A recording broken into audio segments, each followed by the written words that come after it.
Fala pessoal, tudo bem com vocês? Já se inscreveu no canal? Então inscreva-se, tem vídeo inédito aqui todos os dias. A questão que eu quero saber de vocês nesse vídeo é se o Corinthians vai voltar mais forte nesse período pós-pandemia, com as contratações desse ano e a chegada mais recente do centroavante Jô.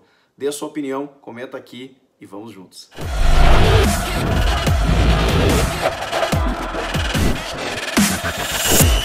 Tava tentando montar uma escalação na minha cabeça aqui e gostei do que eu vi. Quero saber a opinião de vocês sobre esse time do técnico Thiago Nunes que alternou muito as escalações antes da paralisação por conta de algumas dificuldades, os resultados ruins acontecendo, aquela pressão sobre o trabalho dele, alguns reforços que vieram meio do nada, assim, né, repentinamente, que ele acabou colocando na equipe, como o Johnny Gonçalves e também o volante Ederson, e a ausência do Ramiro também, a eliminação na pré-Libertadores, que acabou atrapalhando todo o planejamento do Corinthians para essa temporada e depois veio a pandemia. Enfim, eu estava aqui tentando montar uma equipe ideal para que ele possa ter pelo menos uma base, e aí claro, né, dependendo do jogo, dependendo das circunstâncias, né, lesões, suspensões, aquela coisa toda, você precise, né, mexer na equipe e aí tudo bem, você permite alguma variação. Mas quero saber de você, torcedor, qual seria a melhor escalação diante de todos esses jogadores que o Thiago Nunes tem à disposição. Será que não falta mais ninguém? A gente sabe da dificuldade financeira que o clube está enfrentando, mas eu tô para dizer para vocês que o time me parece competitivo, pelo menos para disputar, para tentar, para ser postulante em alguma coisa, para tentar fazer um campeonato brasileiro razoável, beliscar uma Copa do Brasil, por que não? Eu acho que é possível. Vamos lá? Bom, o Cássio, a gente tem alguns titulares absolutos, né, nesse time e depois algumas variações. Que vocês podem até discordar. Eu duvido que discordarão de alguns nomes, como por exemplo o goleiro Cássio e o lateral direito Fagner. São jogadores garantidos nesse time do Corinthians, né? Pela liderança, pela história, pela qualidade especificamente. Aí vamos para a dupla de zaga. O Gil, titular absoluto, e eu acho que o parceiro do Gil, tem falado isso há muito tempo, ele está em aberto. E eu já vi muita gente colocando aí o Bruno Mendes, o famoso Bruno Mendes, né, da dívida do Corinthians com a FIFA, com o Montevideo Wanderers, que o Corinthians não pagou e tudo mais, e pouco utilizado, zagueiro muito promissor, uruguaio, que a gente pouco viu no Corinthians. Então, talvez seja uma solução, você pelo menos testar, né? O jogador que se fala tanto assim, para ser uma parceria de um cara mais jovem e veloz ao lado do Gil. O Thiago Nunes, até pelo desempenho que ele teve no Atlético Paranaense, tem utilizado o Pedro Henrique. E eu não acho que ele tenha ido mal, não. Eu só acho que eu queria ver um cara mais afirmado ao lado do Gil. E aí eu pensei numa contratação aqui, né? Usando os jogadores do elenco, aí você tem a opção ali entre o Pedro Henrique e o Bruno Mendes. E é a primeira pergunta que eu faço para vocês. Qual dos dois tem que ser o parceiro do Gil ali na defesa?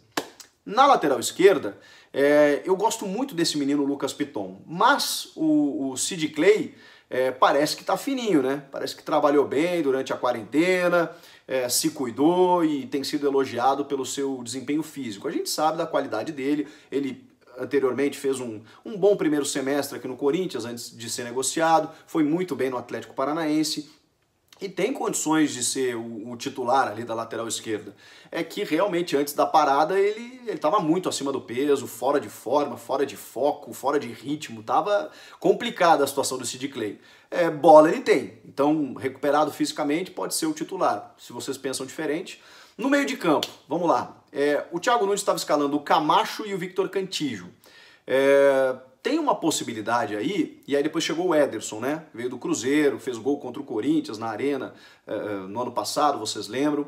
É um jogador que é interessante, o Ederson e tal, mas recém chegou, né? É difícil a gente saber se ele vai vingar. No caso do Camacho, que tem uma boa saída de bola e que foi muito bem no Atlético Paranaense, eu gostei dos jogos que ele fez antes da parada pelo Corinthians. Eu sei que o torcedor às vezes torce o nariz, porque, enfim, tem ainda a imagem da outra passagem dele, mas eu gostei.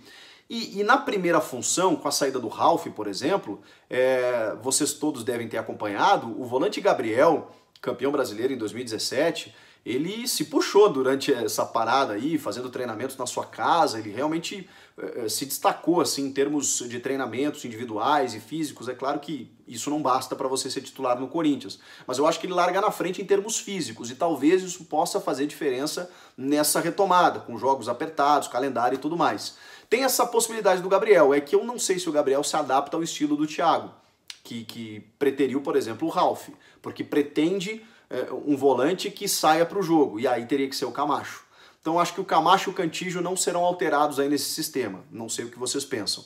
O Cantillo, para mim, foi a grande surpresa positiva assim, do Corinthians em 2020, né?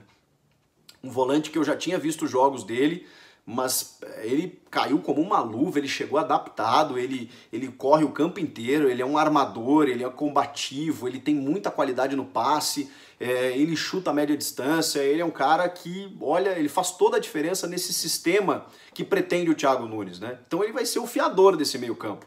Esse para mim é intocável, e acredito que o torcedor pense dessa forma. E aí o Luan.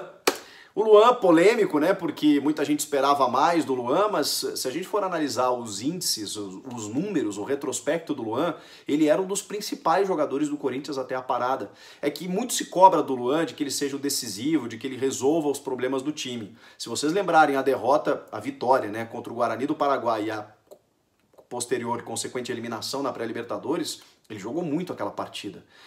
Até essa eliminação, o Corinthians vinha bem e o Luan era um dos destaques do time. E a bola bate muito no pé dele, toca muito no pé dele. É que o time todo acabou caindo depois daquela eliminação e o Luan, muito acionado, não conseguiu decidir ou resolver muitos jogos. Mas eu ainda tenho confiança de que, especialmente com o Ramiro voltando, com o Cantillo ali na parceria, o Luan ainda vai render muito com a camisa do clube. A gente está falando de muito pouco tempo da sua recém-chegada. Fisicamente está bem e tecnicamente eu acho ele muito diferenciado. Já falei do Ramiro, aberto pela direita, como ele jogou no Grêmio, como ele não jogava com o técnico Fábio Carille e como ele começou jogando com o Thiago Nunes. E aí a gente já vê uma melhora, né? Já vê o Ramiro aparecendo muito mais, tabelando, combinando jogada com o Fagner, centralizando, sendo aquele cara que ele foi no Grêmio em 2017. Então o Ramiro, para mim, é titular, jogando o que ele sabe nessa função. E aí? E aí vem uma grande dúvida para mim nesse ataque corintiano. Porque na esquerda, você, dentro de um sistema em que você tem mais meias ali e um meio-campista aberto pelo lado direito, talvez você procure na esquerda um cara do escape, da velocidade, do facão, daquela característica de verticalidade mesmo. O Corinthians tem algumas opções, como o Johnny Gonçalves, que recém chegou, que ainda não conseguiu se firmar, né, porque muito pouco tempo também, fez um campeonato razoável pelo Fluminense ano passado. O Everaldo, que se recuperou de lesão e que eu acho que é um jogador interessante, promissor também. E o garoto Janderson, que é das categorias de base, que fez gol contra o Santos e tal no Clássico, mas visivelmente ainda não está pronto. Qual desses três deve jogar ali diante dessa formatação tática em que você tem, pela característica, um cara veloz pelo lado esquerdo? Mas tem outra opção, tem outra possibilidade. Porque o centroavante nesse caso seria o Mauro Bocelli, mas chegou o Jô. E aí eu pergunto para vocês, o Jô bota o Bocelli no banco ou você faz uma escalação com Jô e Bocelli? Com o Ramiro aberto pelo lado, e aí a gente fala não só aberto pelo lado, né, mas dentro de uma movimentação em que o Luan possa cair pela direita, em que dê liberdade para o Fagner, em que o Ramiro possa centralizar como mais um meio-campista ali no setor. Mas aí você precisa de um jogador de escape do lado esquerdo, ou você coloca o Jô, que já jogou assim no Atlético Mineiro, né? Ele alternava com o Diego Tardelli, no Manchester City. Ele não era exatamente um centroavante, é que no Corinthians de 2017 ele foi muito acionado e foi muito efetivo, jogando como camisa 9. Eu ainda acho que o Jô renda mais como centroavante, até pelo estágio avançado da carreira, 33 anos, mas o Bocelli também é um cara muito definidor.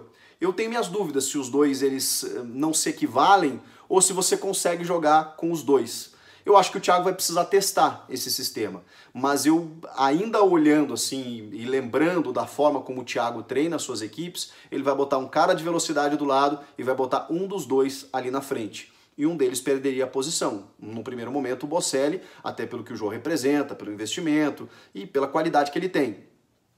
Daqui a pouco ele pode acabar perdendo, né, um ou outro jogador. Ou, tirando o Ramiro, que eu acho difícil ele fazer isso, e colocando os dois com um cara de velocidade, mas aí seriam 3 atacantes. Não é todo jogo que você consegue fazer isso. Enfim, são opções, acho que o Corinthians volta mais forte depois dessa pandemia, assim que a bola voltar a rolar, e a gente espera, né, que o futebol melhore também dentro de campo, porque as atuações estavam abaixo da crítica, abaixo do que o torcedor esperava. Opções agora o Thiago vai ter. Será que o futebol vai melhorar? Comenta aqui, inscreva-se no canal e eu volto na próxima. Tchau!